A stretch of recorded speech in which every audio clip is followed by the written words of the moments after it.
Members, we have a forum, and it's also the time to start again, and we proceed to division. Division bell will ring for 5 minutes.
Members, I don't know whether you know what this bell is for, but for your interest, we are going to vote on Mr.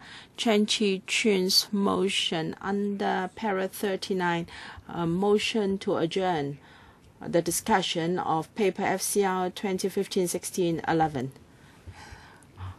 This is what we are about to vote on.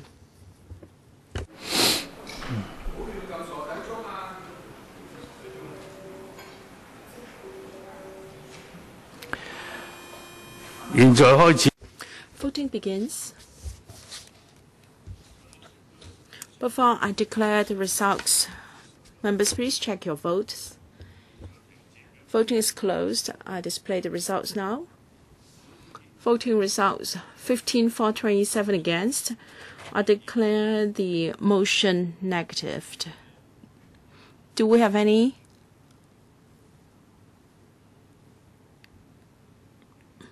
Ms. Wong Yuk-man, did he press the bell?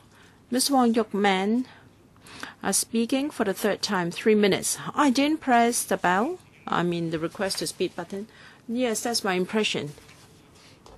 Does any member wish to speak? Please press the request to speak button. Mr. Albert Chen, I can't remember whether this is your fourth time. 4 minutes, please. 2 minutes. Thank you.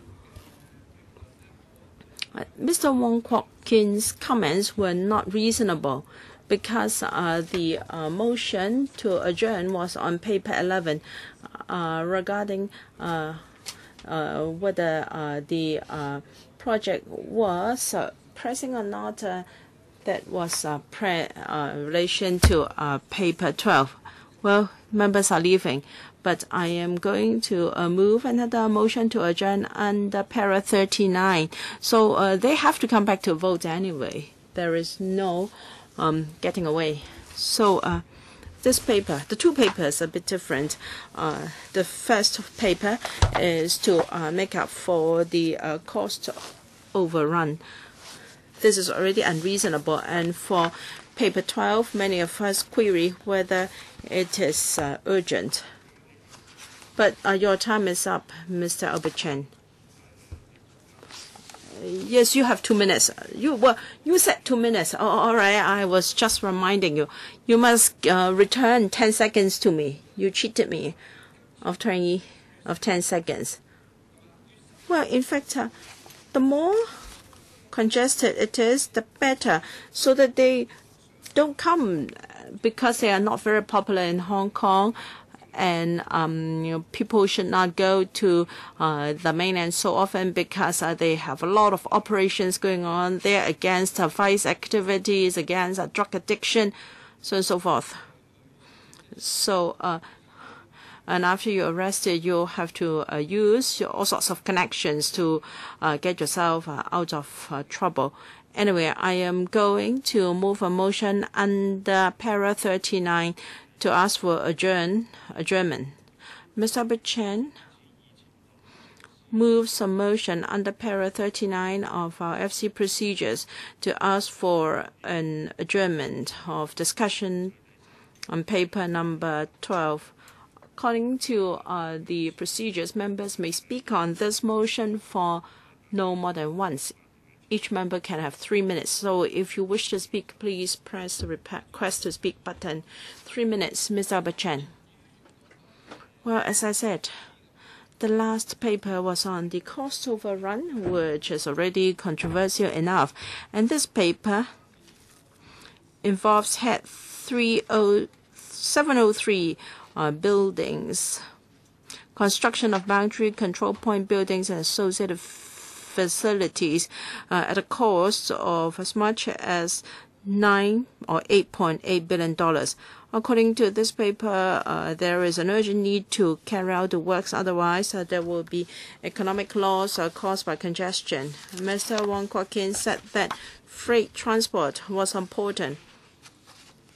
We do not doubt the strategic importance of this place because this is our connection of the mainland on the eastern side, and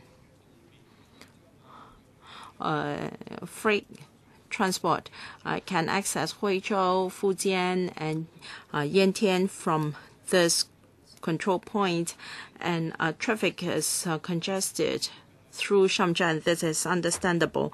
But my argument is whether we need traffic to be so smooth into the mainland. Should the border control point be so user-friendly so that indeed the two sides can be included in a 1 hour circle so that mainlanders can come to Hong Kong to buy a bottle of soy sauce, and Hong Kong people can go to Lantang for dinner. So the central authorities have been using immigration to invade Hong Kong and to use tourism to make Hong Kong more and more like mainland. The motive is very obvious, so people are very resistant towards this idea. Because Hong Kong is being mainlandized and there is more resistance in Hong Kong. Now Hong Kong people only want to preserve their own way of life. We don't beg you for anything. We just want to work on our own. We work on our own society, economy, and education.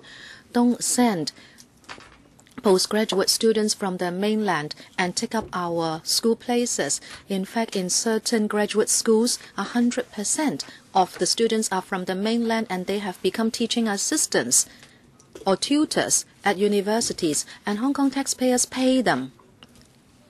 This change is resisted by Hong Kong people, and this is a different item. This is a new item. In order to improve the BCP facilities, we should object to it. Still, many people don't understand. It is best to suspend the item so we have more time to study it. Does any other member wish to speak? If not, Mr. Gary Fan, 3 minutes. Thank you, Chairman. Earlier on, the Professional Commons, Mr. Albert Lai wrote an article calculating the cost of Lantang BCP. He applied his professional knowledge, and this is very good reference for legislators. I already quoted his projections. In simple terms, this Lantang Hung Yuen Wai BCP is going to incur a big loss. If the LegCo is understood by government as an ATM, there is a moral risk. Whenever there is delay and cost overrun, the administration can always come to LegCo, because with the pro-establishment camp present, it can ask for continuous funding for these infrastructural projects, and we are going to sustain losses. There are many infrastructural projects which are being undertaken at the same time. Manpower is spread very thin, and tender prices continue to shoot up, and the situation will only deteriorate. Pro-establishment members always ask, or they would refrain from asking, what would happen if there is a suspension of projects. Why did I mention Mr. Albert Lai of Professional Commons? He considered the issue in detail. He said if Lantang is stopped midway, then the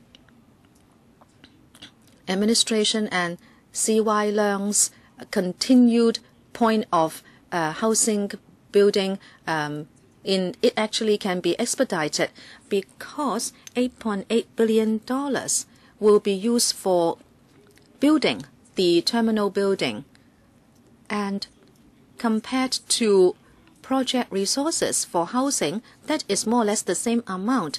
If the Lantang Hung Yuen Wai is not a BCP, but project resources are released for building housing, there would be about 10,000 PRH units that can be built, and at the same time, the infrastructural projects associated with it, meaning roads, can also be built. So this is indeed what should be done for Hong Kong people. Lantang can be suspended. It is not going to hurt as you pictured it to be. You would coax us into giving you the money. So if we have started our investment, you would ask us to pour in more and more into the abyss. You are using public money for white elephant projects. So I speak in support of Mr. Albert Chan's adjournment motion. Mr. Raymond Chan, 3 minutes. Thank you, Chairman. I support the motion moved by Mr. Albert Chan to adjourn the discussion of FCR 2015-16-12. Indeed, the two papers should be taken together, as you have rightly done so for this discussion. before we can have an independent supervisory organization in order to monitor the cost overrun, we should not even talk about this new item. We should think hard on these $8.8 billion for the new item. On the 31st of March, the PWSC has already vetoed the item. The PS can again say Para 3 of the Finance Committee procedures will allow you to do this, and that is to come to FC. Of course, you have the authority. We agree with it, or else you won't be here. We just want to counter-propose that you should abolish the ESC and the PWSC. You should respond to these questions. Let us just take every item to FC from the scratch. Let us allow all the time for FC to discuss papers, because actually you don't need the subcommittees, because you say you have the authority whether or not to refer to the two subcommittees. Secondly, let's talk about need. Many members refer to the 2007 strategic study report saying that Liantang should not be used as a BCP. The administration then changed its mind, but then you did not give us a clear account as to how you changed your mind. Otherwise, members will not be asking so many questions. To me, we should make an overall assessment of building one more BCP. Whether there will be benefit or harm for Hong Kong, we have to do the entire sum before we should start it. But in the eyes of the administration, it only looks at benefit and not harm. I think I said more or less the same thing last time.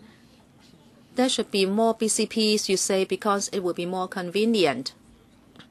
Demand will generate, or supply will generate demand, you say. If there are more BCPs, more people will come and go. But that is not what I think. You should look at the capacity of Hong Kong. If you say 2 out of 3 that use the BCP are Hong Kong people, then Hong Kong people will have to evaluate whether they can have enough boundary facilities for them to travel between the mainland and Hong Kong. As for mainlanders, it's for them to see how they can come to Hong Kong. But you are not saying this. You say if we can attract mainlanders to come to Hong Kong, we'll definitely gain. But that is not how we see it. I can't see how that sum is done. And what happens if there is a cost overrun? People asked whether the officials will pay up, but Mr. Paul Chan is not here. That is why I support the motion. Mr. Ray Chan, are you really asking the administration to castrate the Legislative Council? Are you asking the government to take away some of our powers by abolishing the 2 subcommittees? But they don't have that power. Ms. Sit Ho, 3 minutes. Thank you, Chairman. When design was done for the BCP, you said we needed more kiosks for processing traffic and more parking spaces, etc. I asked questions then. I said maybe we have very convenient BCPs, and if we can allow 17,850 car trips to pass through, even if we also provide a connection road, these cars will eventually go into NT and even the Kowloon urban area. Does the Hong Kong road network have the capacity to take care of another 17,850 car trips? I asked that question, but there was no response. Just like planning for other places, the traffic impact assessment will only cover 100 meters around that development item, maybe only the junction of that item linking up with the main road. But we must ask overall questions, because given the population and car flow from the mainland, they can go up to huge numbers. We can't have too many BCPs because the road network in Hong Kong can't cope. When you say, let us have more kiosks for car trips to come into Hong Kong, well, if you only look at the BCP, well, you have a point. But if we also understand that these cars will go into our urban area, at least the NT, then we should ask the question of Hong Kong's capacity. And now I have another query, and that is Queen's Hill. It belonged to the Jesuits, and it actually wanted to build a private university there. Hong Kong people are well aware of the quality of education provided by Jesuits. We have confidence in them, whether it be pro-establishment or pro-democratic members. Many of us studied in Jesuit institutions, and now we are within the elite in society. So if the private university was built by the Jesuits, I think it's good to provide a connection road. But now this is for housing development. Now I would ask the government, why do you want to scramble for land in such a frenzy so that you also snatch land away from education purposes? In fact, the administration did not reply to us. If the connection road is to facilitate C.Y. Leung going back to the mainland so that he slights education development, then I would say there is not enough justification for us to support the paper. Mr. Alan Leong, 3 minutes. Chairman, I was educated by Jesuits. Ms. Sit Ho mentioned this, and let me say something. Chairman, I heard from Ms. Elizabeth Jare. She said that she felt that this was quite frustrating because we say the executive has circumvented the PWSC and has taken the items to the FC. Ms. Chair meant that according to the Finance Committee procedures, the administration is allowed to do that because whether it be the ESC or PWSC, they are subcommittees with functions delegated by the FC.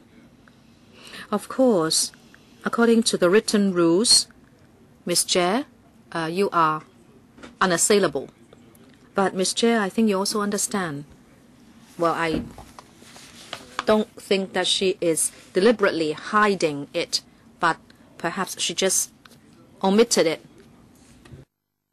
In fact, the Council here does not only attach our procedures to the rules and rules of procedure or procedures for FC. I think we also attach to parliamentary conventions. I believe administrative officers trained by the colonial government would certainly know about this. I pointed out just now that the Council has this important convention, and that is the executive will take PWSC items to the PWSC, so the endorsement from the PWSC will first be secured before it comes to FC. But this time around, you have certainly flouted that convention. I also pointed out that there was only once before or after the return of sovereignty, and on that occasion, I think that that incident should not be the background or basis for the convention to be broken. I just to point out the importance of conventions for this council. With these 3 minutes, I support the motion. Mr. Kenneth Leung. Thank you, Chairman. I'd like to say something about my views towards infrastructure development. The BCP has the ultimate aim of providing relief to traffic, including cars and people. The administration gave us the projections. But this has nothing to do with connectivity with the mainland. Many pro-establishment members asked whether we would object to all infrastructure projects. Listen to us carefully. This project can be juxtaposed with the third runway, and I can say clearly that I can support the third runway conditionally, because the core issue with the third runway is the skywall issue or airspace issue. Why do I support that conditionally but object to this? Because the third runway will increase our connectivity with the mainland, even though I think a lot of pro-democracy members still had a lot of views or comments towards financing and the environment. In fact, I have studied into the issue and I know what I'm saying. The thing is, let us look at each project independently. And I want to explain why I adopt this attitude towards this project. I'd like to clarify one point. Mr. Raymond Chan says that the supply will generate demand. And but be careful what you say here. I can give you an example. It is not that in every economic activity we can create demand with supply. Consumer products or services are in this category. Recently, you can see courier companies making use of drones to deliver goods and even birthday cakes, which will be airlifted and sent to you in the backyard of your house. We did not have such, but then this is created. Mr. Leung, please do not use a mixed code. Oh, sorry, Chairman. We were educated in English like you. I was not educated by Jesuits, but I really don't know how drones are called in Chinese. Drones, well, let's say they are unmanned aircrafts. But we are talking about some hardware. Somebody is complaining against me. Well, this is exactly what I'm telling you. You are using a mixed code, but then your time is up. Okay, fine. Does any other member wish to speak? If not, Mr. Lee Chak-yen, 3 minutes. Chairman, let us go back to the basics. I asked that question, and the administration has not answered me. And this is about cost overrun.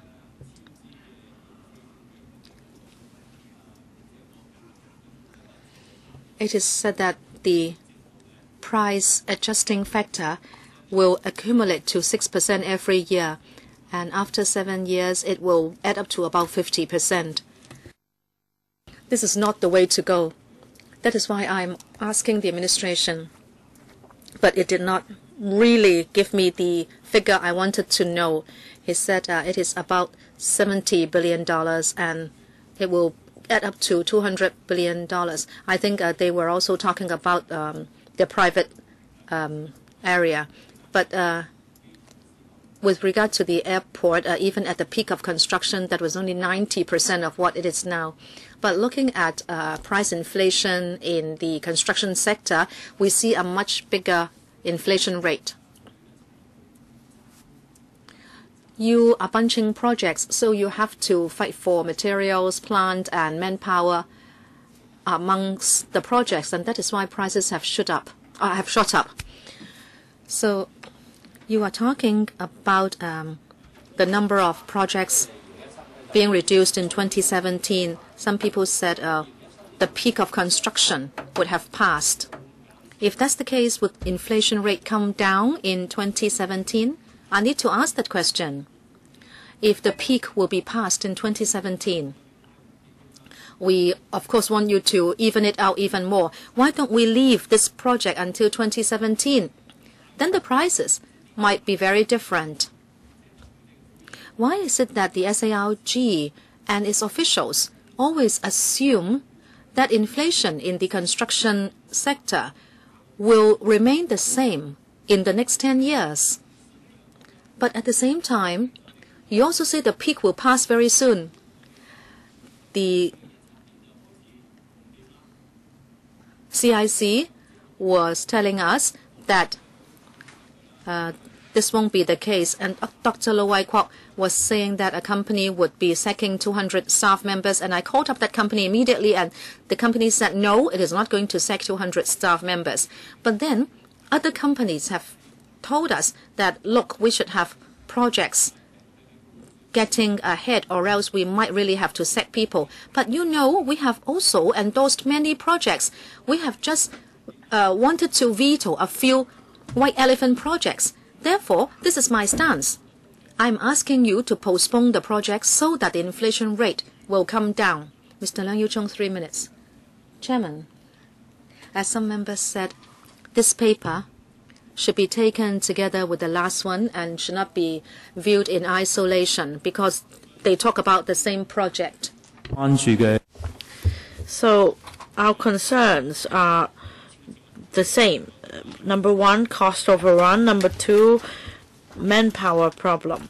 On cost overrun, I recall I asked the government before that there are two ways of tendering.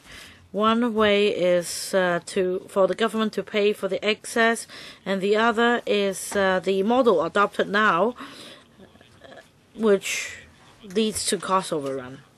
For the first approach, the government said that it is not desirable because it may easily lead to cost overrun as well with uncertainty in the bidding price. But there should be some form of monitoring. The government can come up with its own estimates to assess whether the tender price is reasonable or not. You also commission a consultant, so you could check whether the tenderers are reasonable or not. I don't know whether you're trying to find an easy way out or not. But the point is that we need to pay for the increase or the additional costs. And this creates a loophole for the contractor because they don't need to pay attention of how they spend the money because somebody would foot the bill should there be cost overrun. So just now a member suggests that you should go back and reconsider your position, and I think this is very sound. You should go back and consider your position. And some say that the government now is quite lawless. It disregards all the protocols. Now, it's not the case of self-castration. We're being castrated anyway. Whether or not the subcommittees endorse the items or not, they are submitted directly to the FC, so it's meaningless for the subcommittees to go on. What you're doing is bulldozing things through. You can have all the say to do whatever you want, and the council is being manipulated by you. So I can only say that I find it really regrettable as far as the government's conduct is concerned, so I support this motion. Does any other member wish to speak? If not, any response from the government? PS? Chairman, 2 points. In short, about the traffic impact assessment. The Liantang BCP would include the 11-kilometer trunk road to the Kowloon route number 9, and this project would not only be carried out at the border, it would also be linked to the Kowloon route number 9, and the road would be widened. The other point is about workload. There is a suggestion that the peak would pass after 2 or 3 years. In fact, we discussed with the CIC in detail roughly what the construction workload would be, and I quoted the figure of $200 billion, and this figure should stand valid for a few years because we have PRH program. We have hospital redevelopment projects, the 3RS, and other construction projects at new development areas. And in the medium term, as announced on our website, this estimated workload would not change. Mr. Albert Chan, you have 1 minute. We have had a meaningful discussion because, as I often said, we need to exchange with technocrats. Of course, our views may differ on certain issues, but in terms of getting information, and clarifying ambiguities, now through this platform we can explain to the public very clearly. Unlike what happened in the Council, when the President asked whether the Secretary has anything to say, he said no, and then he sat down, and that's that. The government should, through discussions in this Council and through papers submitted to this Council, explain clearly its position.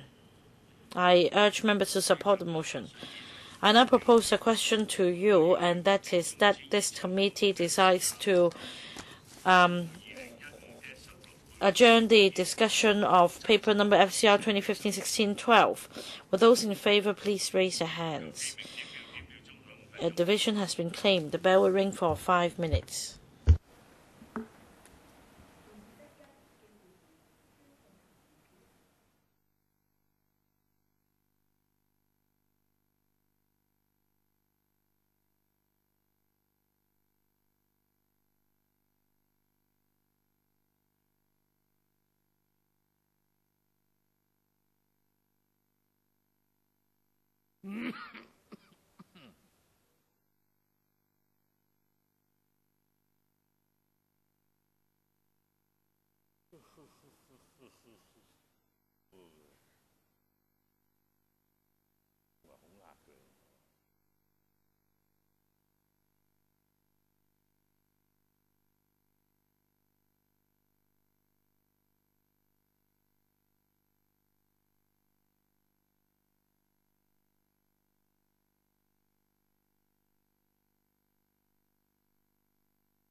Why are you still here? Aren't you going to a football match, Mr. Chan? Go play football. Why ask for an adjournment motion?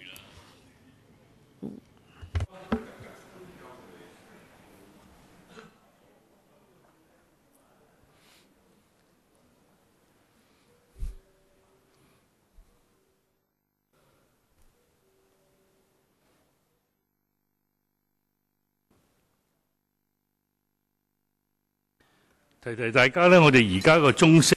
let me remind members that this bill is about the division being claimed in relation to a motion that discussion on FCR 2015-16-12 be now adjourned, moved by Mr. Albert Chan.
Voting begins. Before I declare the voting results, would members please check your votes? Voting is closed. The results are displayed. 47 present, 17 for, 29 against. I declare the motion denied, negatived. Does any other member wish to speak? Mr. Albert Chan. Fifth round. Chairman, I know which round I'm at. I want to pursue the question on the monitoring mechanism and the problem when a number of infrastructure projects commence at the same time.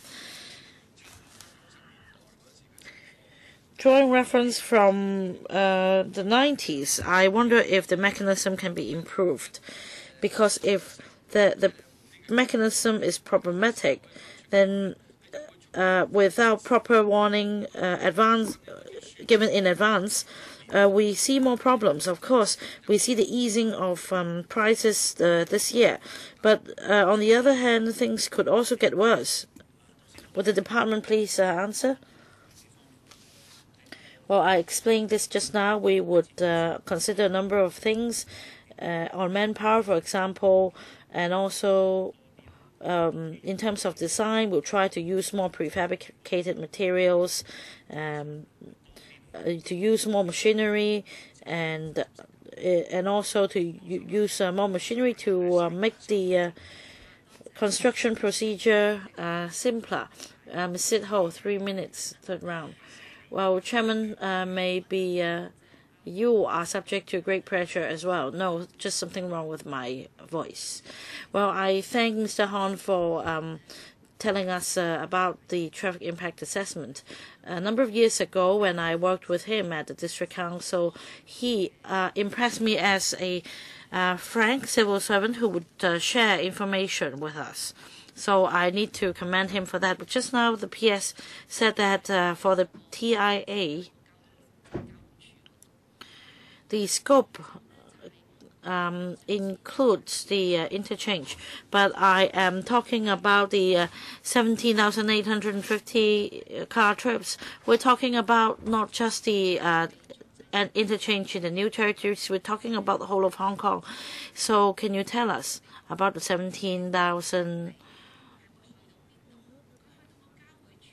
car trips? Can you tell us where their destinations and where they will go? We're not talking about the Liantang BCP. We're also talking about the Hong Kong-Zhuhai-Macau Bridge, which will be completed soon. So in terms of our mobile population, be it tourists or, passenger trips or car trips, whether or not they are private cars traveling to the urban areas for shopping, or goods vehicles traveling to container terminal or to the airport. We need to know the overall impact on our traffic network. So will the PS please tell us the consideration of the government? Is it only on the interchange, or does it include an overall assessment? PS. Thank you, Chairman. When we conduct the TIA on the Niantang Hengan YBCP, it is a territory-wide assessment. We divide the whole of Hong Kong into 405 areas, and then we conduct the assessment and find out which areas that should be improved. And for the New Territories Ring Road, we find that it necessary to make improvements, and we have proposed to add lanes. Then why didn't you give us information before? If you say that you're dividing Hong Kong into hundreds of sections or segments, then can you tell us, or can you undertake that next time you give us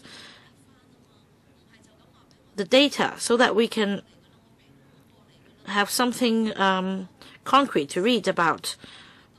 Don't just tell us that you've considered it about the different segments, or can you tell us whether it's the capacity is 1% or not? Mr. Chang, yes, we can provide the TIA report. 4 minutes, second round, Dr. Kenneth Leung. I'd like to refer to FCR 2015-16-11.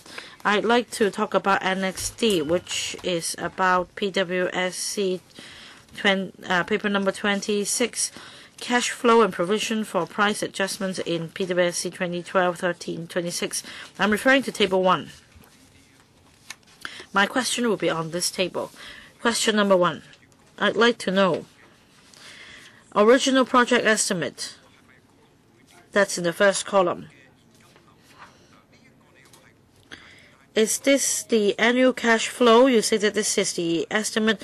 However, for the 1.11 and a 500 odd million dollars, 525.9 in fact million dollars in 2013-14, is that the actual cost, or is it just the estimated cost? Can you just answer this question first, Mr. Chang?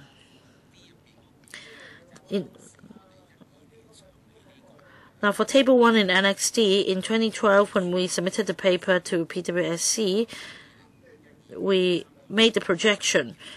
From 2012, 2013 onwards, all the way to 2020, 2021, we prepared the estimated costs.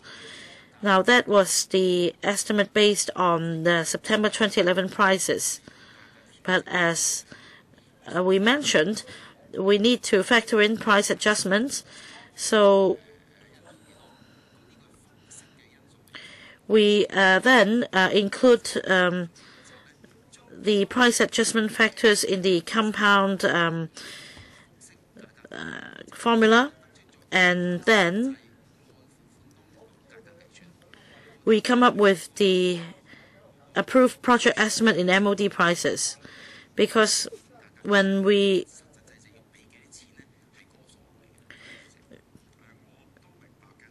assess the actual cost, it's based on MOD prices. I get that, but for the three figures, 11, 525.9, and 2410, these are only estimates. I wonder why, because you've actually spent these sums of money. And what you're adding to these figures are those in column 5. 312.1 is part of the cost overrun. Am I correct? That is 3.181. This is part of 3.821. This is part of the cost overrun. In Table 1, the $3,821.1 million refer to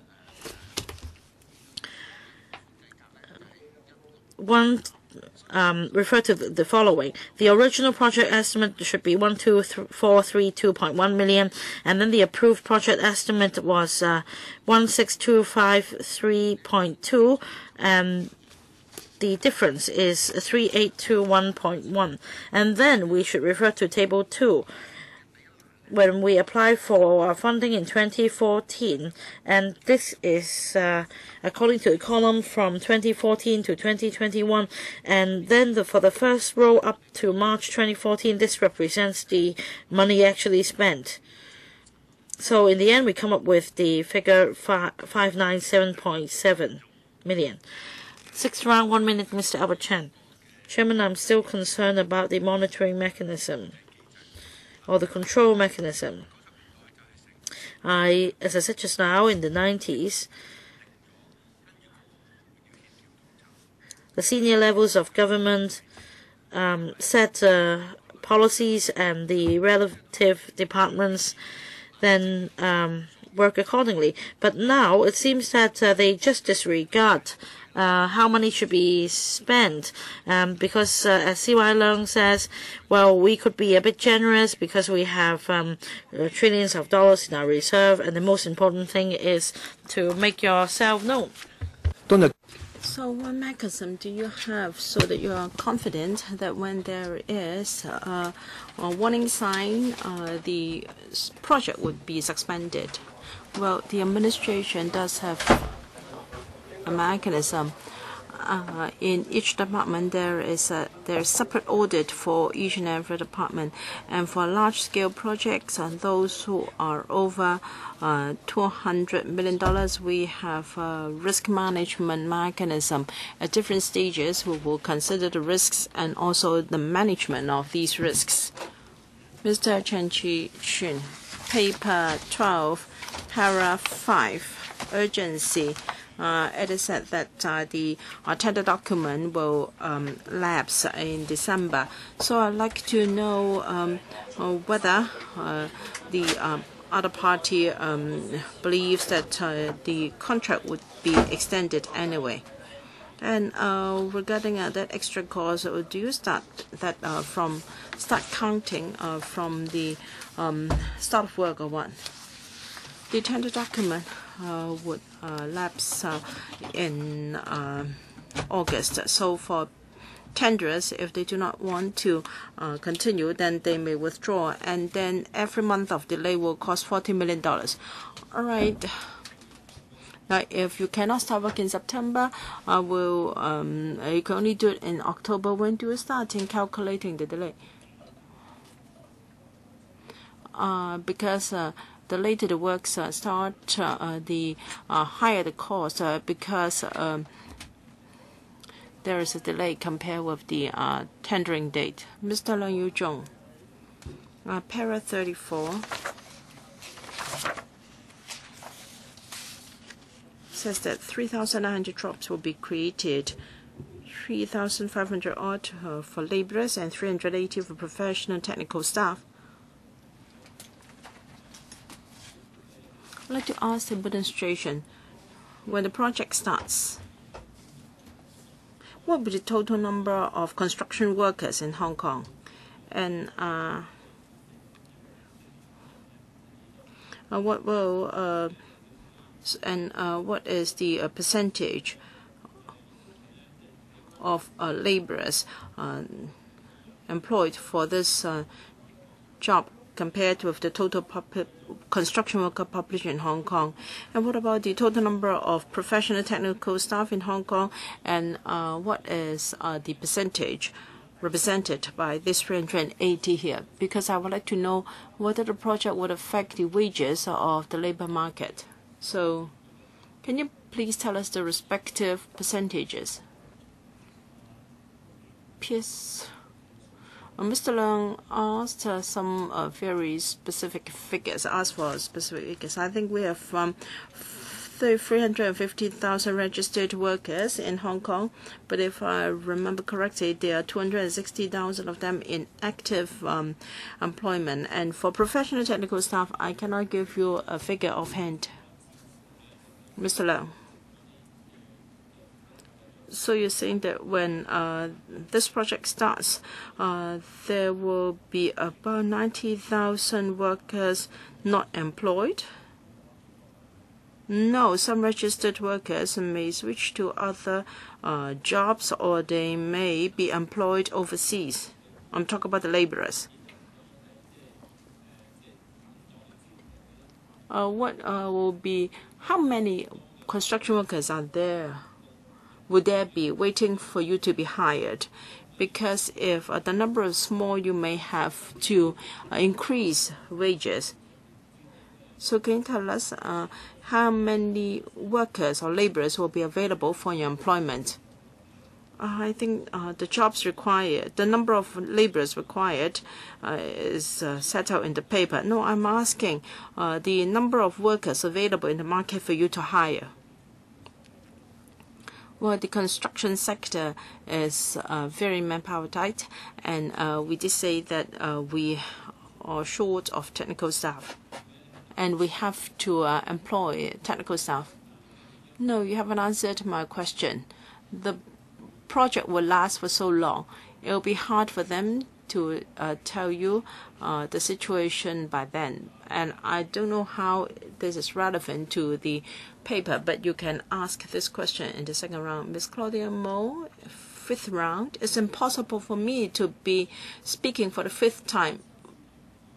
Certainly, I spoke for once last week, and I spoke twice today earlier on, but I've been told by the computer that this is your fifth round. I challenge your computer record. You may, but you have only 1 minute. If you want to ask a few more times, you can just press the bell and speak a few more times. This is strange. I think it should be my fourth round. Well, so many members asking questions that it's impossible for you to remember how many times you've spoken. Please don't waste your time. Please continue. No, I don't I don't regard you as Ms. Claudia Mo. I'm now chairing the meeting, so 1 minute for you, Ms. Claudia Mo. This is already 50 seconds. No, I ask you to start now, and 1 minute will start counting from now. One of the reasons for cost overrun is the ground conditions of Longshan Tunnel. I'd like to know whether it is entirely an act of God. It has nothing to do with human error, because for XRL there was some misunderstanding between the administration and the contractor. There were piles there, and it was meant for HOS, and the piles were there, and they had to be taken out one by one. So for Liantang, for the ground condition, you talk about a problem with the bedrock, just like what you have encountered in the XRL terminus. Well, you can wait for your for another round. Mr. Albert Chen, I'm pleased to hear the PS saying that they have a mechanism to act upon warning signs. But you have so many projects, the 3RS and this and that. I'd like to know how much say you have. I have confidence in you personally, and I have no negative view of you, but I don't know whether the 689 government will accept your recommendations. P.S. I think Mr. Albert Chen is asking how we deal with the monitoring of works. We will keep an eye on them.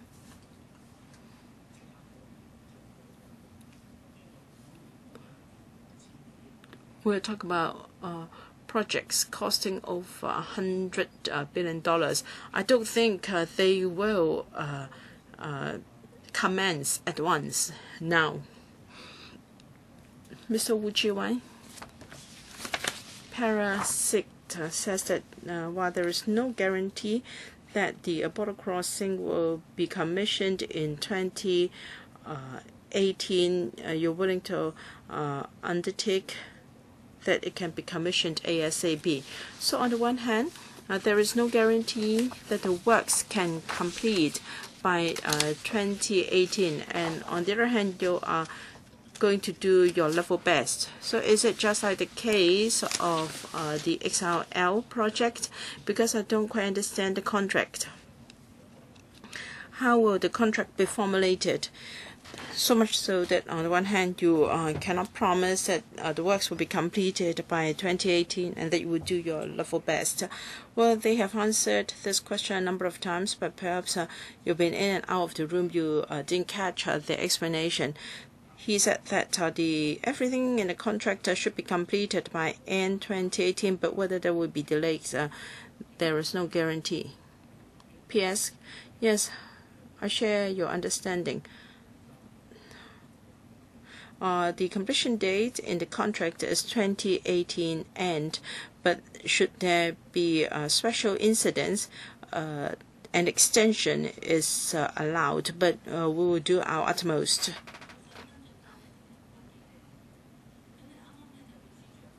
Dr. N. Zhang, I'd like to follow up on this question of mechanism. The PS told us there would be independent audit of the works. I'd like to know whether it is in fact an internal audit to be carried out by the department.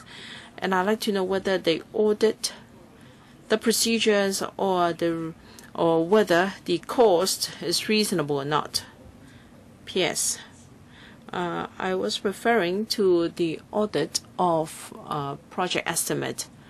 In each department, there is an independent engineering team with expertise to see whether the estimate is reasonable and whether there is room for improvement. So regardless of the size of the project, there is such a mechanism to be done within the department. Dr. N. Zhang, so it is an internal audit by the department itself, and I'd like to know whether it will be done by staff of the department. P.S. Correct. But they will be people not related to the project. Dr. N. Zhang?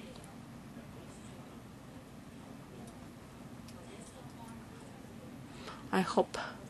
Now, Ms. Elizabeth C. has left. I hope that the government will consider the following to avoid repetition of such things. Now,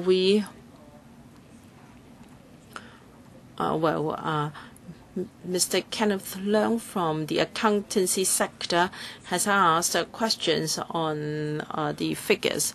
I think it appears it's not appropriate for you to answer these questions because the cost overrun happens within your department. So if you conduct the internal audit yourself, there is the problem of accountability. So will you consider appointing an external audit which is independent? Will you do so? P.S. Yes, we have heard Dr. N. Zhang's proposal. We will consider this and we'll see whether there is any overlapping in the review mechanism. Now, your internal audit mechanism will not be changed. It's just that for cost overrun of over 20%, you must employ an independent or external audit. Will that be better? P.S. I think the question's already been answered. We will give due consideration to this. Please do so. Mr. Wu Chi-wai, should there be any slippage, will you ask for further money? And can you tell us the experience of members of the audit team? Well, whether we will ask for more money depends on the reasons for the slippage. But as we said in the past, we have already called tenders for the project, and some works have started already, but I, of course, cannot be 100% sure. Regarding detailed information of the staff responsible for monitoring, can you please explain? My worry is that just like the XRL project, some of the officers responsible for monitoring the works had no previous experience. Well, the monitoring work has been outsourced to a consultancy company. They are all experienced, and my colleagues here are very experienced in monitoring such works. Mr. Kenneth Leung, I still want to ask questions in relation to Appendix D. I'd like to refer to the two notes. First, number 1, price adjustment factors adopted in March 2012 were based on the projected movement of prices for public sector building, which were assumed to increase by 5.3% per annum from 2012 onwards. The second footnote is price adjustment factors adopted in October 2014 are assumed to increase by 6% per annum from 2014 to 2018 and 5% per annum from 2019 to 2021. I'd like to know which percentage are you using? Is it 5.5% every year? Or perhaps for the first 2 years you may use 5.5%, and then for the following 2 years 6%, and then from 2019 to 2021 5%. I'd like to know how these percentages were arrived at. Footnote 1. Because Table 1 was drawn up in 2012, we haven't started spending money then, and we had to consider the compound increase of prices, and according to the estimate then it would be 5.5% per annum. And in Table 2 2014, when we came for money last year, we worked out what would happen in the coming years in 2014, and then we assumed that the price adjustment factor would be 6% for 2014 to 2018, and return to 5% from 2019 to 2021. For instance, 2014, 2015, 2016, well, we use 6%, and then for 2019 onwards, we used 5%.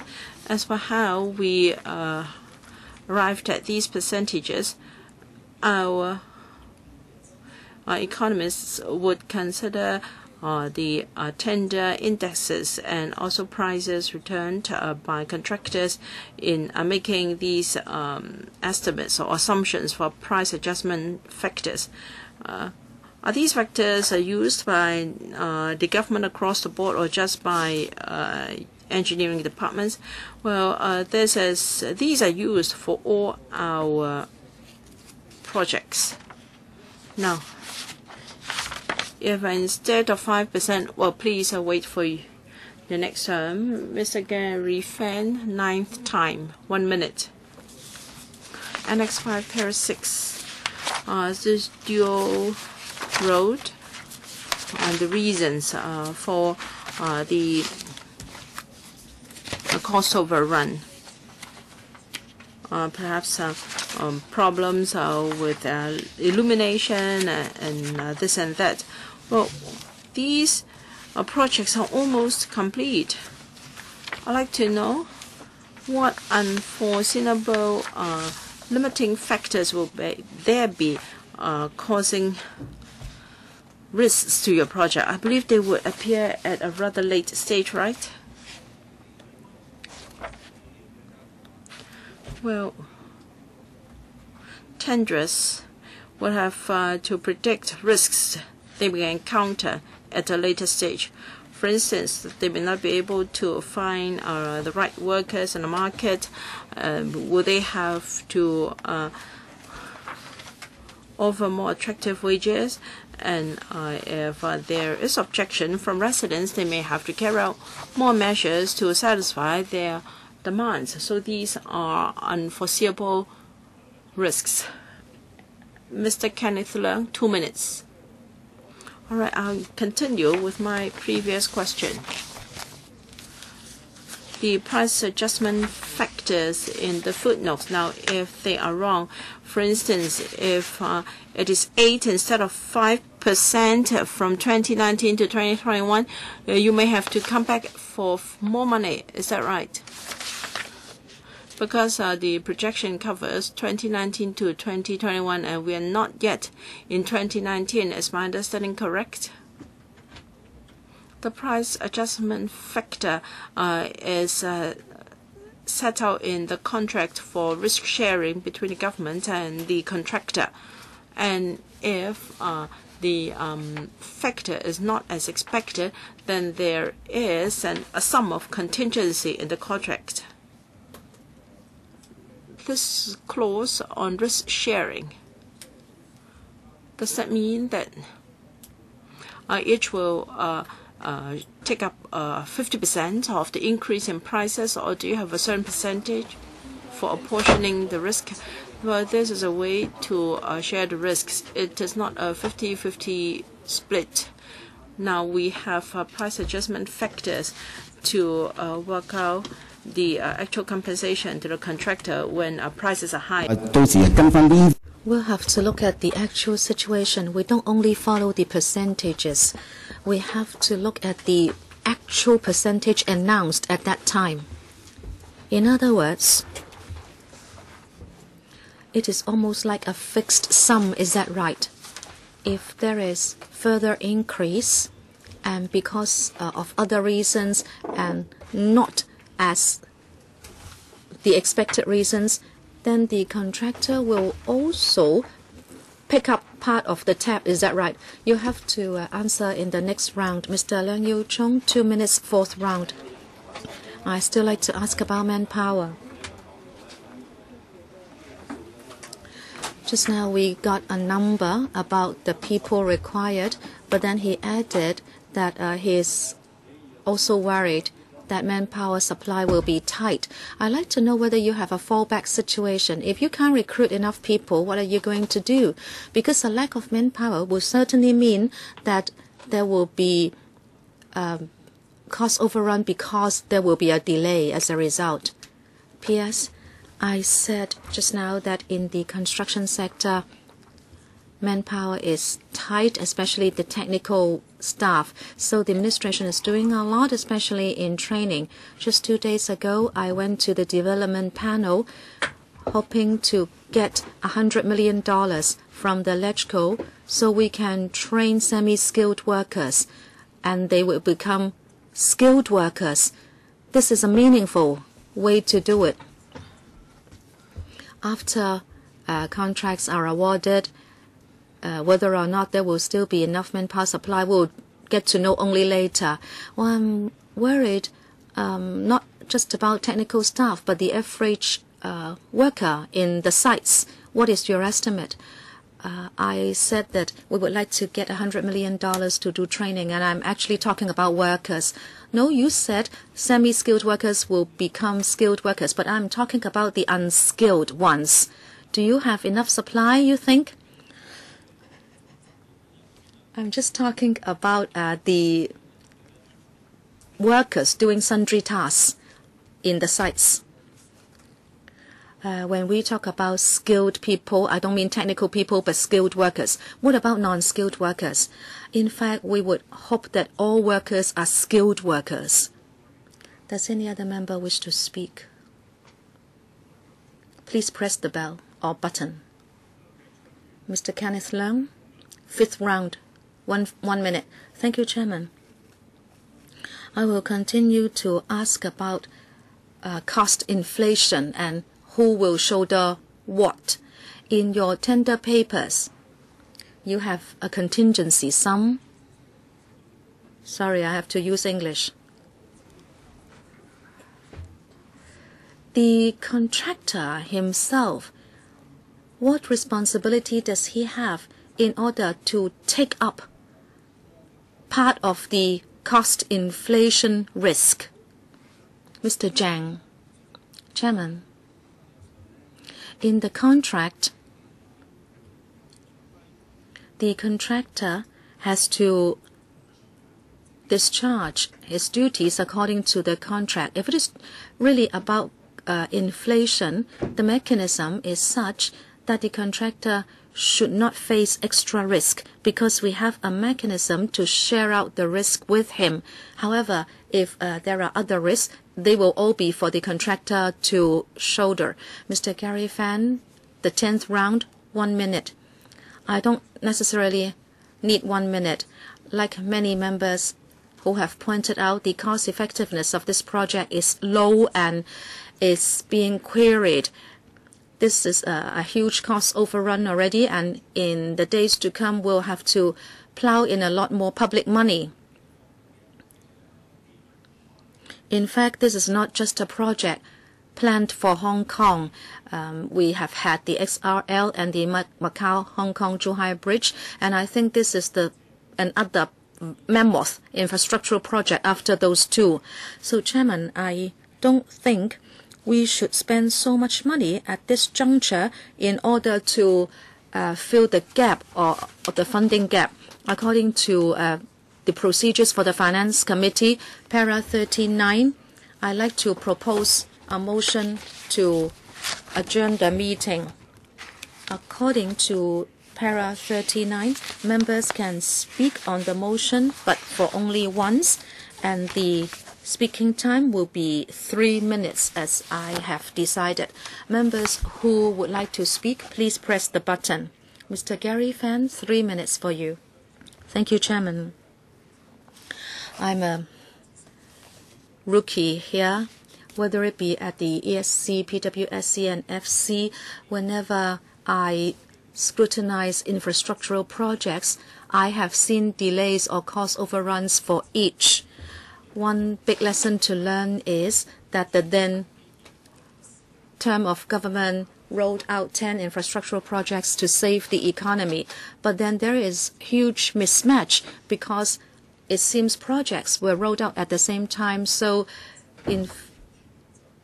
we do not have enough manpower, and therefore prices have shot up. We have almost got full employment because the unemployment rate is only at 3%, and yet you do not prioritize the projects.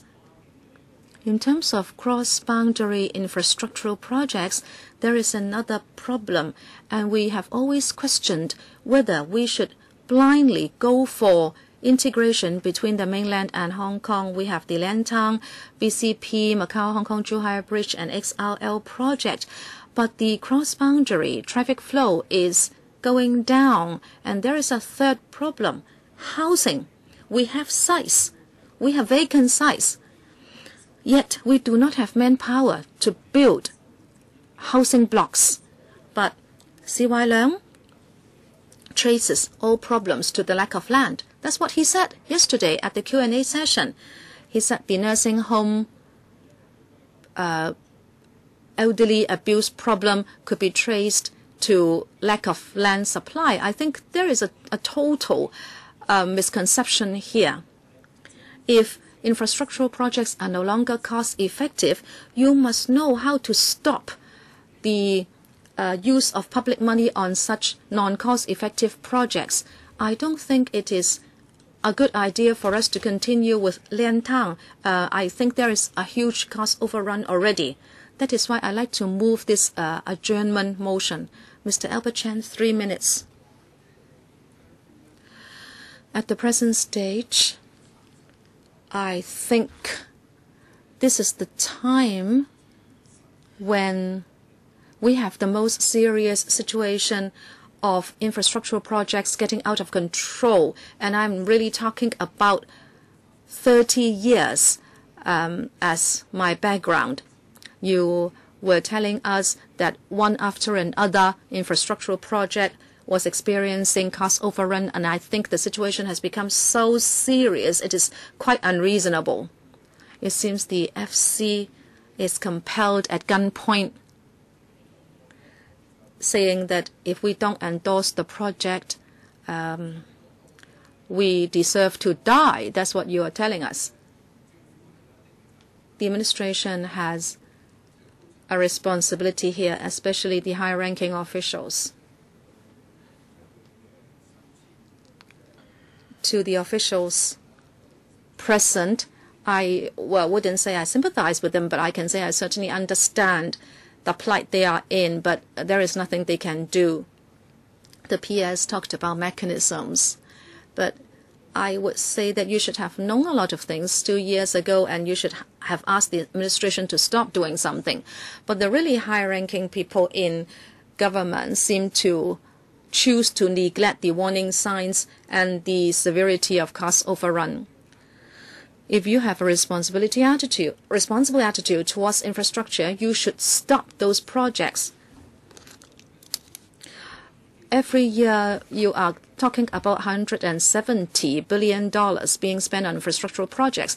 It is a crisis, and looking at international prices, you should do something about these projects. We have a string of wrong decisions, a string of delays and cost overruns, and in the past 2 years, even if you have discovered problems, you chose to continue with the projects. Especially in the last 2 years, we were compelled or forced to endorse these projects. So I like to support the motion. We should adjourn the meeting so you can go back and reflect upon the situation and see what mechanism you can use to do something. First of all, you don't want to give us the impression that you are ramming this down our throat. Of course, we have to process it when the pro-establishment camp is here to defend your cause. Even some pro-establishment members say the present mechanism is not good enough, that they would like to compel you to set up independent mechanisms if a certain percentage is exceeded. So actually, you should think more, do more before we attend to the issue again, so as to make sure you don't repeat your mistakes. Thank you. Mr. Kenneth Leung, 3 minutes. Just now, Ms. Anne Chang said if the overrun is over a certain percentage, she would like to introduce independent auditors to do an assessment. That's a brilliant idea. But you say you are halfway through some projects and you don't want them to be aborted. I would ask you why you don't immediately invite Mr. Daniel Sun, the Director of Audit, to take over your department in a way and set up a team within it to do a value for money audit. This is an existing mechanism, and we respect the Audit Commission very much. Recently, at the PAC, we looked at a project tendering for air control systems. It cost about $1.4 billion. However, there has been a delay of 3.5 years. And we don't even know when the system can be operable. The PAC has spent 6 months on this project of $1.4 billion. We have been reading the tender documents, and we have been talking to officials concerned. And we were just talking about $1.4 billion. Now, this one is overrun by such a high margin. We should ask the Audit Commission to create a team and have it resident in your department and watch over your work on a daily basis. Very often when tender documents are written, you just copy from previous exercises. Have you done your level best to negotiate with contractors and negotiate contract terms? Because after reading the tender papers, and I'm talking about air traffic systems, they ran to 300, 400 pages, and I discovered many problems.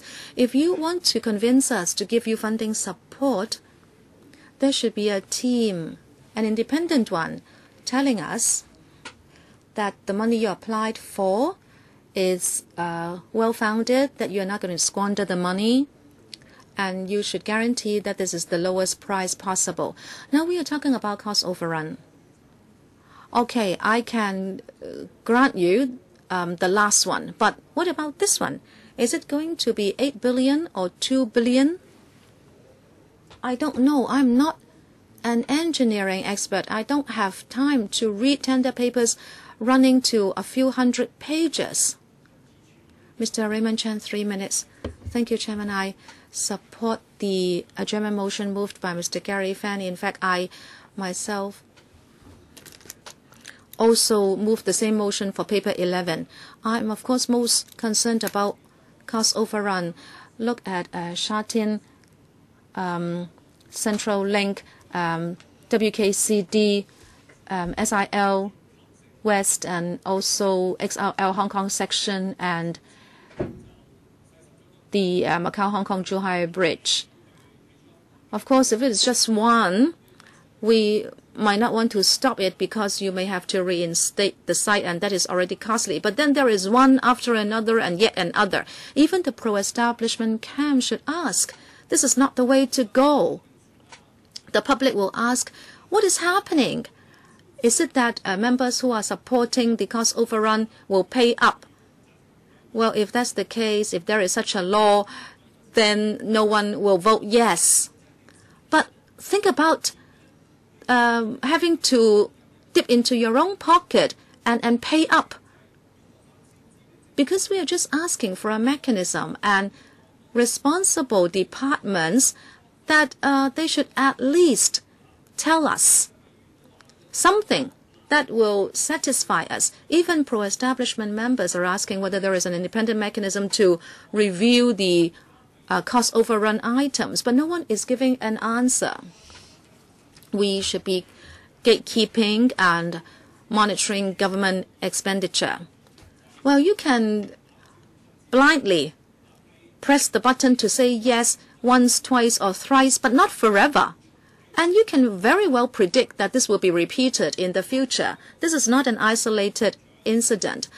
And since this is a huge and controversial project, which is having a cost overrun, what about the politically appointed team? They are nowhere to be seen. The secretary, undersecretary, where are they? Not even the political assistant. I can't even tell who he or she is. Can you give me a photo? If you give me 2 photos to pick and choose, I don't know which is which. The Development Bureau, I think, is quite sure that it can get the money, maybe not today, but next Friday. That is why they have such a laid-back attitude. And P.S., I'm sorry for you.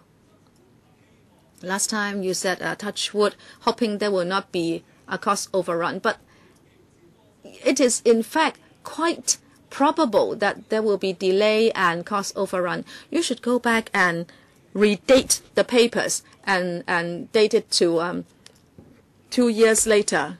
Don't come back to say there is a delay. Mr. Leung Yu-chung, 3 minutes. I support the adjournment motion, mainly because, like other members, I'm concerned about 2 issues: 1, manpower; 2, cost overrun. Just now, the PS said that he was worried about the manpower market. He agreed that there was tight supply. And he said last week he went to the development panel to ask for $100 million to enhance manpower resources so semi-skilled workers can be upgraded to skilled workers. This is, of course, good for the workers. If you help them upgrade their skills, they will earn more, and there will be a positive effect on the workers, and I welcome that. But at the same time, you must think about the impact on other projects and the impact on Hong Kong's overall labor market. You must know that, now I don't know whether you said it right or not just now, maybe you should clarify. You said projects should be staffed by skilled workers. Are you sure? I can't imagine that you will be filling all positions with skilled workers. That is quite unimaginable. You can clarify yourself. But then if that is really the case, what will be the impact on the labor market? Is it going to be positive or negative? Have you looked into that? I'm most worried about this. As you know, there are other projects that are already underway. If you want to upgrade the workers, many people will come for training because that will lead to an increase in income, and they will not work at those projects. And those projects will experience delays and leading to cost overrun. So even if this project does not have a cost overrun, other projects will. And what will happen to the entire administration? You will be trying to fill the gaps here and there, and it's going to be a vicious circle. If I support you, it would amount to supporting you, filling gaps here and there from now on. To quote from Ms. Emily Lau, you should go back and reflect whether this is the best way to do it. Is this a proper way to do it? And that will only have positive impact on society. I support the motion. Ms. Claudia Mo, 3 minutes. On the 11th of January 2013, I was going to talk about this, but I didn't have time. On that day, there was an FC meeting.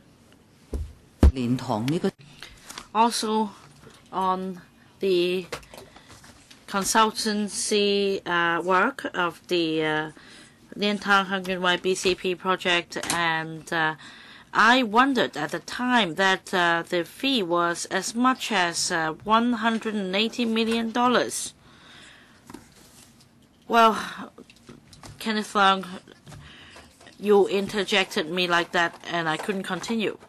And I am not an engineer, nor am I an accountant, but I have friends who are engineers, and I also have Dr. Kenneth Leung here, who is an accountant. And he raised the queries just now, and we really need to ponder these questions. Don't just sit here and tell me that this and that. I need to read papers. I see in papers that you always say that this and that is appropriate, and that's it. Believe it or not, I don't think this is appropriate. Even if you're not an engineer, even if you're not an accountant, judging by common sense, there is something wrong about this. Even if you keep repeating that this is a strategic project for Hong Kong mainland integration and that there should not be any delay, anyone living in Hong Kong who pays attention to current affairs would know about these matters. We have the XRL Hong Kong section, we also have the Hong Kong-Zhuhai Macau Bridge, and we have a very high degree of integration already. For the Liantang BCP project, the original assessment was that the location wasn't quite suitable. And then I checked the map because I'm not familiar with the location, and as it turned out, the Shenzhen project has come on stream, and we're just working with them by implementing this project. And as Dr. Kwokaki said repeatedly, what you're doing is looking after the interest of Shenzhen. Of course, this is not a major problem if we want to look after the interests of our neighbors. However, if this is at the expense of the public money in Hong Kong, and you have not consulted the people of Hong Kong, Dr. N. Chang, 3 minutes. I want to speak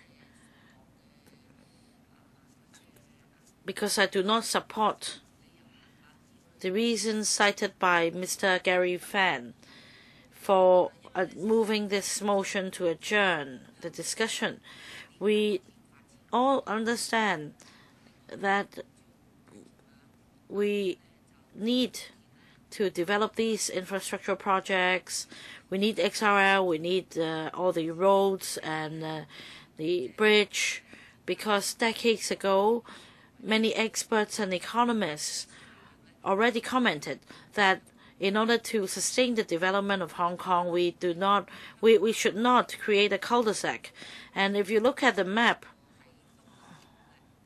Hong Kong is situated at the southeastern end of China. And we always say that we should be the gateway. In the southeastern end of China, we should be the window for China. If we are really to do that, we must make ourselves the most accessible place. After the Hong Kong-Zhuhai-Macau Bridge is commissioned, we can create a loop because vehicles can travel on land via Macau to the mainland, and we won't become a cul-de-sac. If you ask whether the Liantang BCP is necessary at this moment, I would say probably not, but we should look ahead. Hong Kong is the center of Asia, and Hong Kong is also an important transport hub and logistics hub, and inevitably our development should be heading in this direction. And therefore, I oppose this motion to adjourn the discussion, because even if the meeting is adjourned today, we will come back and discuss next week. So even if this item is not voted on today, I hope PS would go back and think about my suggestion.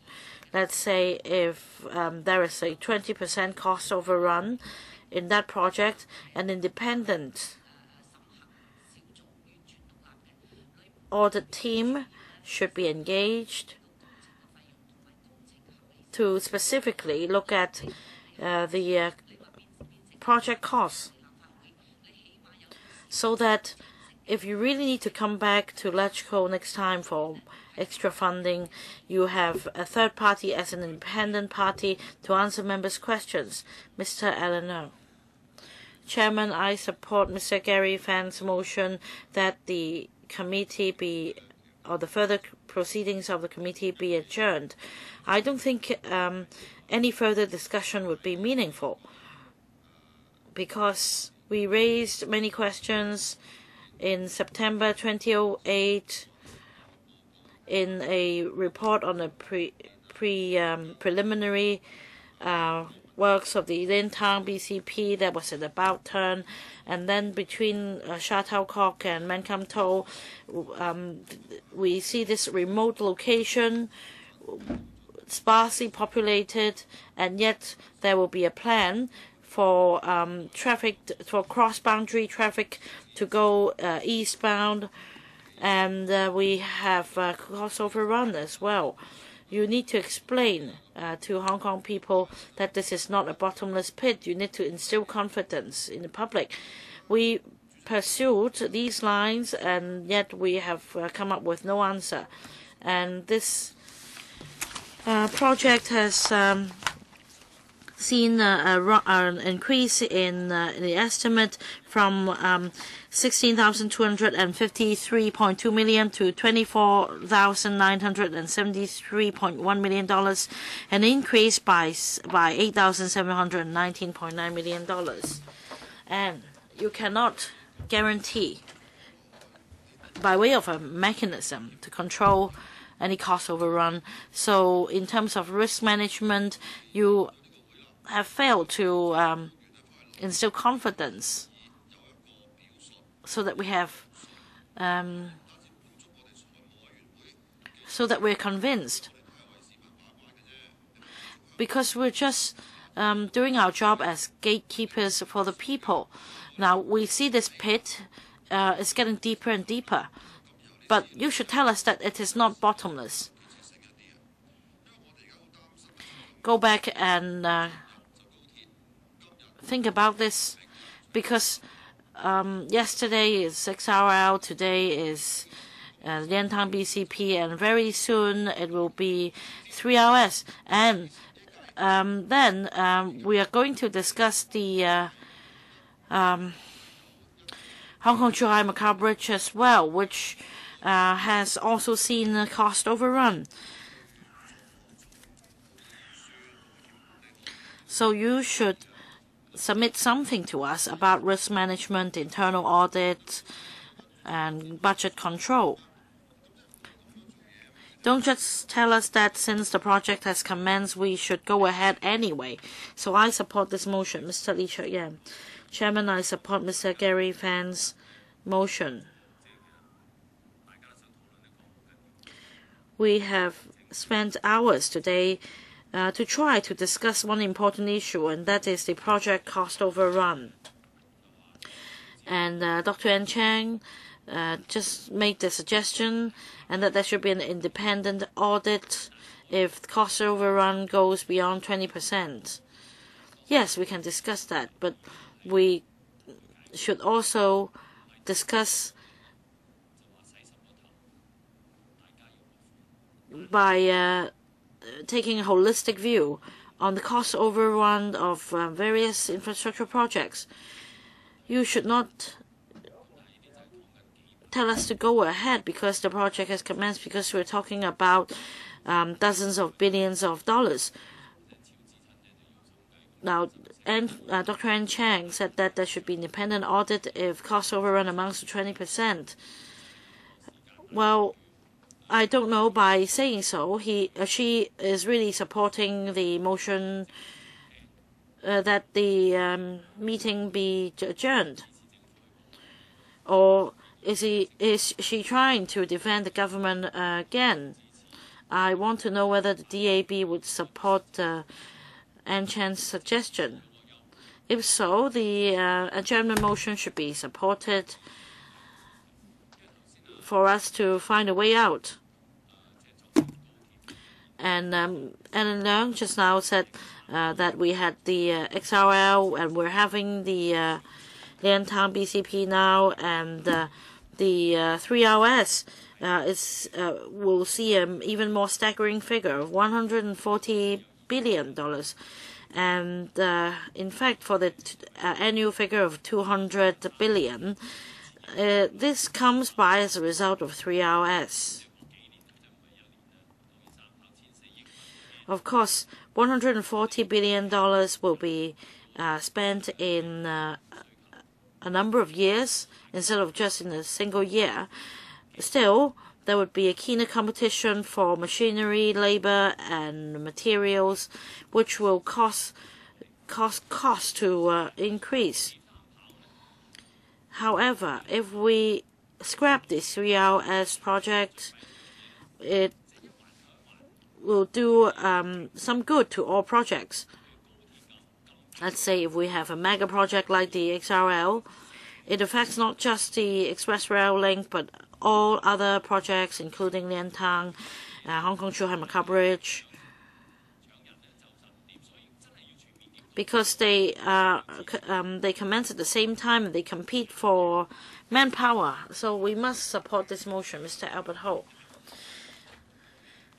Chairman, I hope government officials sitting on the opposite side would understand our work, because when we meet with the public would query why we would allow the government to squander money in such a manner. And many of these questions are justified. About site investigation, ground condition, all the experts were involved in a project. We understand that definitely there will be a dedicated, there would be a reserve for contingencies, for inflation, and unexpected or unforeseen cost overrun, but not to this magnitude.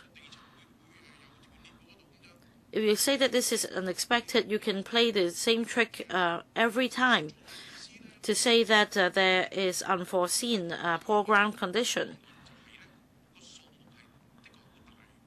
Secondly, the figure is astronomical. And your arguments your reasons don't hold water, and you can't guarantee that this won't happen again. Whether you will just come back and ask for more money, you may feel quite resentful about our questions, because you may say that you can't predict the future. But that's exactly what the questions that the public has in mind. If next time you come back citing the same reasons, that for some unforeseen reasons you need there is cost overrun and you need to ask for extra funding, then I agree with Dr. Ann Chang's suggestion that there should be independent an internal audit. And in fact, this is what the government is doing. Yes, there is the audit commission, but it doesn't target an individual project. It targets a government department as a whole. And maybe it's opportune for us to think about the option of independent or internal audit for a single project, to see if you're following the original plan and the protocol. Because if you don't have these safeguards, we remain concerned. And Ms. Claudia Mo just now talked about integrating with the mainland. I just want to focus on this point. Dr. Kenneth Chan. Thank you, Chairman. I support Mr. Gary Fan's motion that further proceedings be now adjourned. We should not further discuss the Liantown BCP project, and the government should actually take the initiative in asking for an adjournment, because when we ask for more information, we only got the information from you in drips and drabs, such as the traffic impact assessment. And just now, PS said that in fact the TIA the scope of the TIA covers 400+ segments in the whole of Hong Kong. And from the PWSC stage to here, more than once I have been asking questions about the TIA. But to be frank, I think the government representative's answer contains no substance. You just say that just trust me.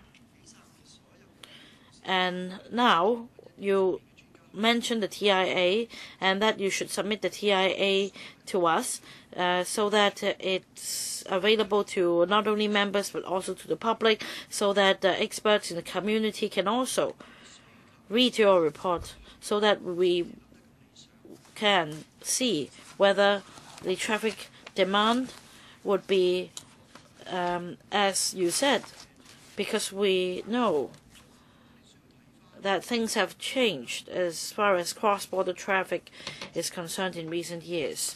The estimates were prepared a few years ago, and you should not disregard the changes and just continue to cite the old figures, because that the project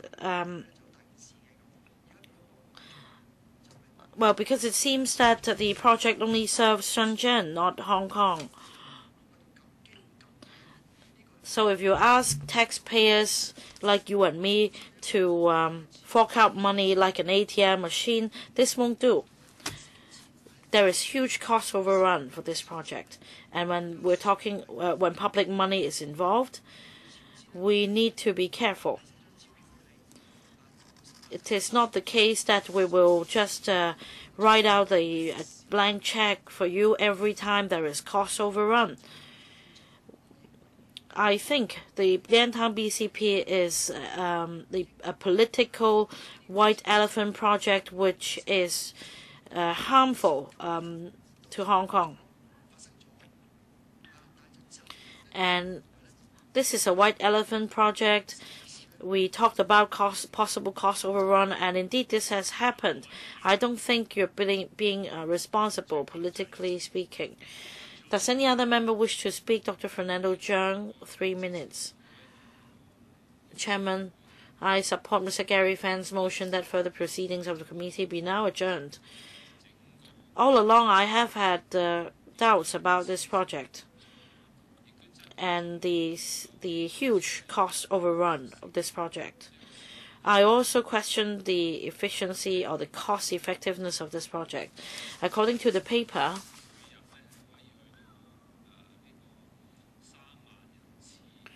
there will be 30,000 passenger trips and 17,850 vehicles on a daily basis. And then the estimate is that if we compare,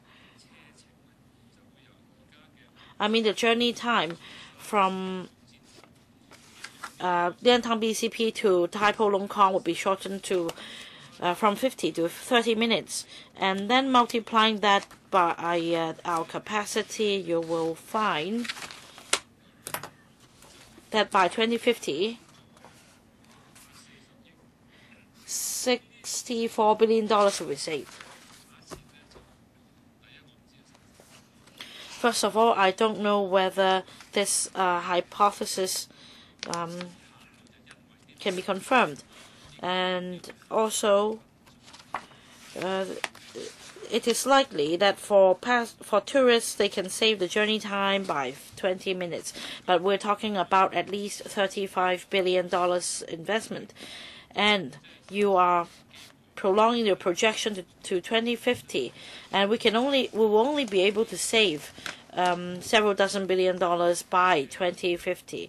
I don't know whether the 20 minutes journey time saved should worth the several dozen billion dollars investment.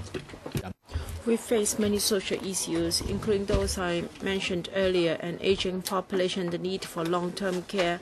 Well, to build an RCHU with 150 places, we only need $100 million. Yet we are pouring hundreds of billions of dollars into a project which may only save us, say, 20 minutes of journey time. Is it really worthwhile to spend tens of billions of dollars on it? Well, you're going to save $2 billion for future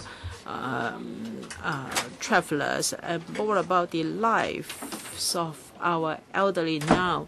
Aren't they worthwhile? Can you prolong their life so that they can spend more time with their family? They don't need to spend so much. They don't need you to spend so much. But, well, Mr. Ho,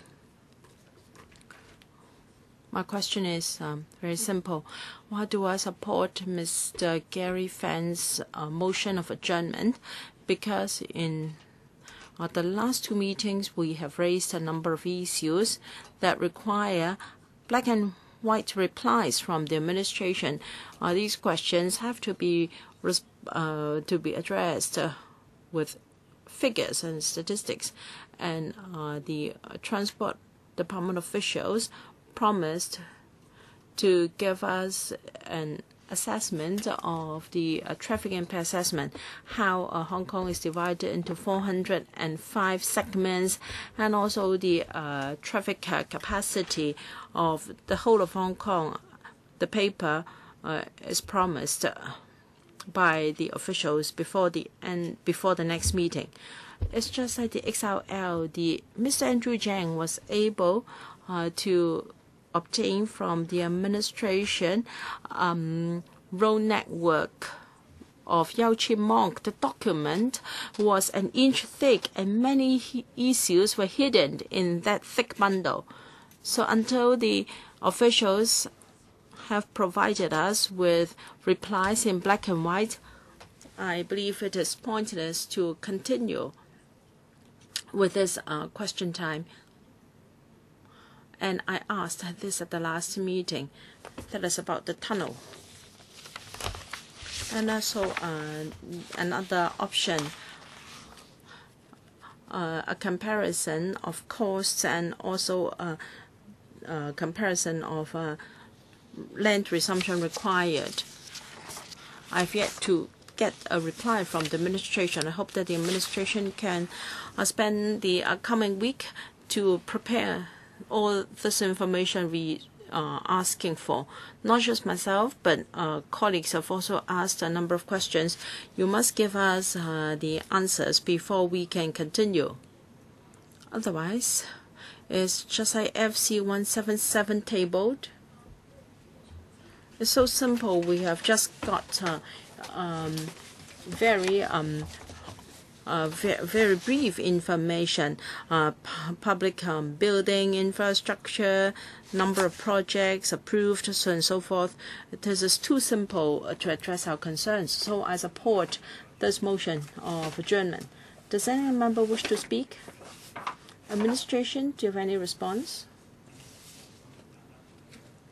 Chairman, 2 short points.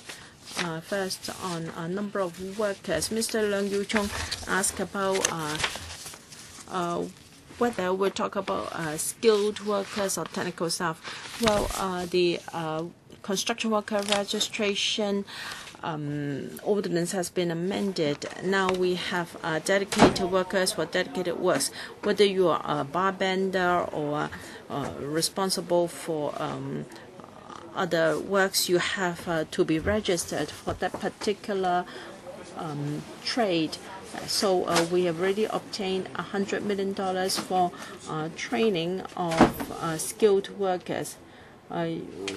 Depending on how you want to call it, there may not be 100% match, but in the long term, we would like to raise the technical skills of our construction workers that would benefit them in the long run. And as for the mechanism to monitor cost overrun, as I explained a number of times, for all such cases, we are very cautious. We have certain rounds of vetting, and we will also come back to electrical to give a very detailed explanation. For this project, if I remember correctly, starting from a year ago, we have briefed the development panel and then the PWC and finally the FC. So we have been very accountable. We give very detailed explanation. And whether there should be an independent audit mechanism outside the department, well, it's just a proposal. We have already got an internal audit mechanism.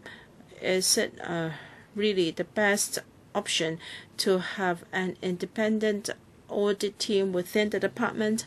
We have to reconsider whether this is the best approach. Mr. Gary Fan, 1 minute. Starting from 2007, 9 out of 10 major infrastructure projects have commenced, and cost overrun amount to more than $100 billion. Now, I take my job very seriously, because if we have approved such cost overrun, then people will remember.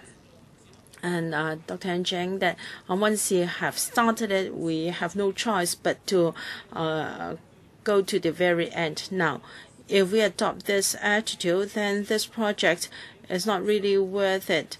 Well, if this $58 billion of overrun, cost overrun, will exceed the economic benefits of $50 billion estimated by the administration. So why don't you think of a way to stop this loss? I now put this item to the vote. Mr. Gary Fan, I claim a division. This meeting will end by 7:10. A member has claimed a division, but it would be beyond our meeting time, and I've already allowed all members to speak their views. I don't think we should put this to the vote. Meeting adjourned.